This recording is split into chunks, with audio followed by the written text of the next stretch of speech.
Hi and welcome. I'm trying to learn archaeology, today archaeology, and after we've done that we're going to do leg injury prevention training, and if you participate in the leg injury prevention training, that is at your own risk. Now this is already part 3. The last thing was that archaeologists are working with the radiocarbon method to look how old things are. We already had that archaeology itself is just the technique, the science, the studying of relics of the past. And many relics are underground. People that are using aerial photography, looking from the top if something is growing differently, to find if there's maybe an old temple. We're making all sort of detectors, we're sending out electric signals. We're going over a place and looking if we find something. We have been carefully digging out if we find something. We have found pottery, statues, lamps and jewelry. And we oftentimes use help of other experts, for example forensic people who look at what we found or other people's. And usually the more deeper something is, the older it is. We oftentimes find multiple layers. At the top they are when just 50 years old, or 100 years old, then maybe 200, 500,000 years old. And then the radiocarbon dating. The next thing here is now potassium-argon dating is used in archaeology. Potassium-argon dating helps to date the rocks in which relics were found from their potassium and argon content. Human remains in Africa were dated in this way. The rocks in which relics are found. Okay, we are looking at the potassium and argon. These are two elements inside of the rocks. And these rocks are around the relics which are found. And now we are not dating the relics themselves, trying to do it with a carbon dating method, but also with a potassium-argon dating or method, trying to look how old the rock is around it, and probably the thing in it is similar. And that was done in Africa, for example. An archaeologist uncovers remains from the Roman period. We can gain greater understanding of Roman life from the evidence under earth. And here is, it's not a photo, an illustration. Now we're seeing here old walls of houses probably, and there are people and they are carefully looking there what is there, and there are more people and they're measuring.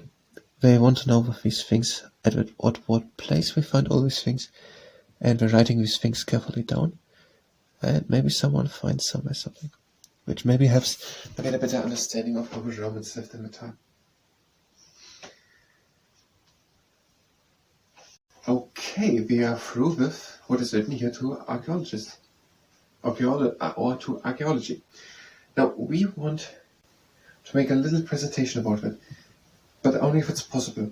Now the idea is that we are making a little presentation, what is archaeology, with that title. And at the title we're going to say that archaeologist is the name for the examining, searching, studying and the scientific research concerning the relics of the past, which are oftentimes found sunken in the sea or underground, and the more deeper something is in the ground, the older is it. That's already too much information. In the ground. And we are trying first to find all these things. What part is archaeology? Where does it end? Does it end with the finding of the things? They're saying here now, they're using the forensic experts to look at these things, but now what part are archaeologists doing? And to find all these relics. Now, and if let me make it a little interesting. And we are looking at ancient things of the past, some centuries, others thousands of years old, for example, through the radiocarbon dating, or radiocarbon method. And with that we're looking at the carbon in it, and that helps them to say how old something is. Or the potassium-argon dating, we're looking how old the rocks are around the thing which we have found. And how do we find the things first in the first place? And these things, these relics are finding way through aerial photography. They are flying over areas and looking how the vegetation grows. They are using geophysical surveys with metal detectors, aerial photography, geophysical surveys. Geophysical surveys. I want to do it from memory. That's fine. Geophysical surveys with metal detectors. Field walking involves walking over the site, carefully scanning the ground by eye for tiny relics.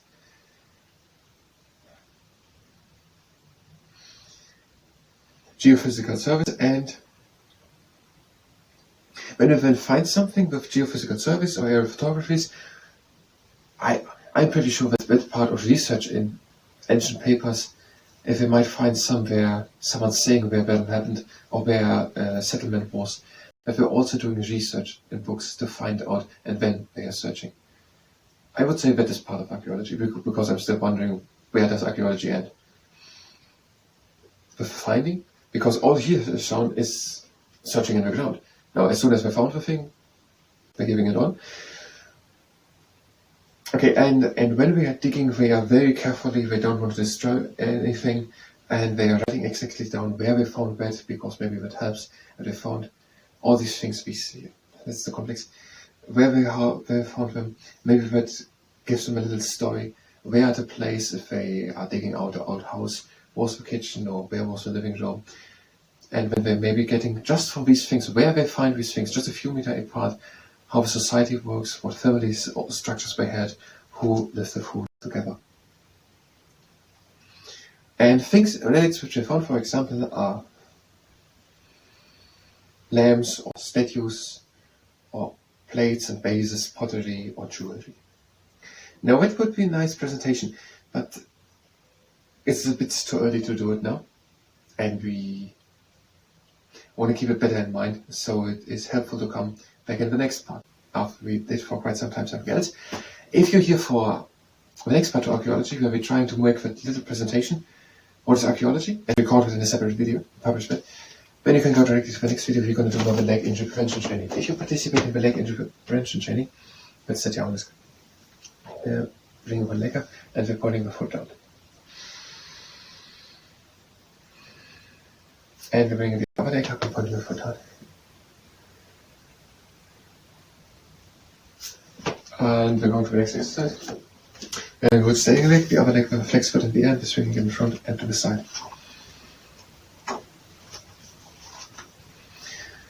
Okay, archaeology first, it is the studying of relics and also of ancient temples. And we find them, and if they have found them, we are using, for example, the radiocarbon method to look at the carbon content, to say how old it is, if it was once a living thing, like a cloth, which was once a plant and the plant's living, or the potassium argon dating method to look at the rocks around the relics they found. Or they also get help from forensic scientists, which may help to say, for looking at the skeleton of the person died. And all these things are they finding through aerial photography and through geophysical surveys. And if they then find them, they are very carefully, and things they have found, for example, next exercise before the front, and maybe we have changed them. What they find, for example, are statues and lamps. Statues and lamps and pottery, plates and vases and jewelry.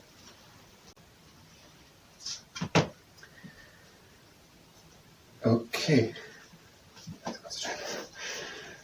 For the next exercise, we're bringing one leg up. We're breathing in. And out, we're bringing the leg to the side. Breathing it in. Out into the middle.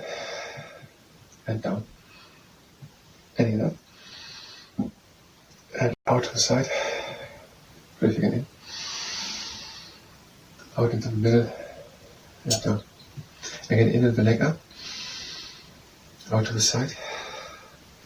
Breathing in. Out into the middle. And down. And again up. And breathe out. Breathing in. And out. And down. Next exercise, one leg up. And we're pressing from the top against the knee. Right angle of the leg, flexed foot, even line hips taller than the back, a little bend in the elbow. Now we're pressing from the inside.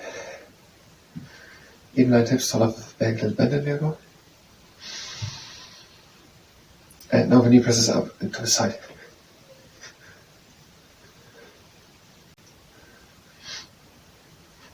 And the other leg.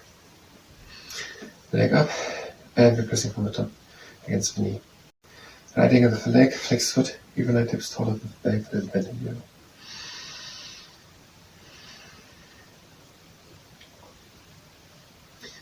Then pressing on the side. And I press the knee up to the side.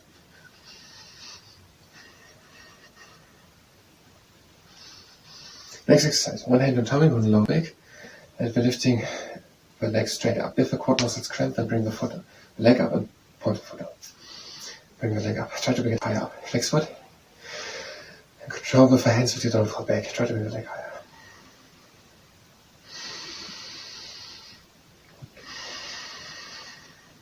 Try to bring it higher, and bring it up and point the foot up. And the other leg, straight up. Flex foot and try to bring it higher. Even 9 tips. Try to bring the leg higher. Yes, even 9 tips. But control with the hands but do not fall back.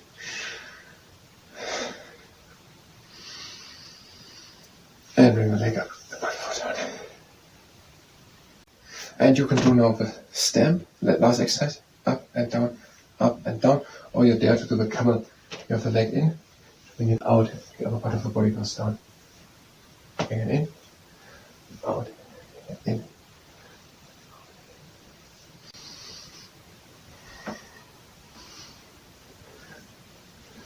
And last 3.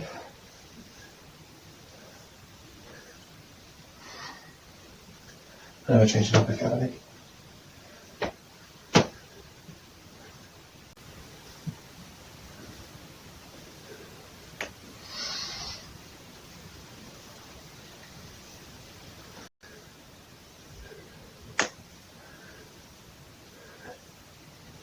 And the last 3.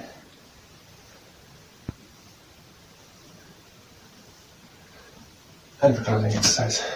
Next one, part we're breathing in. And out.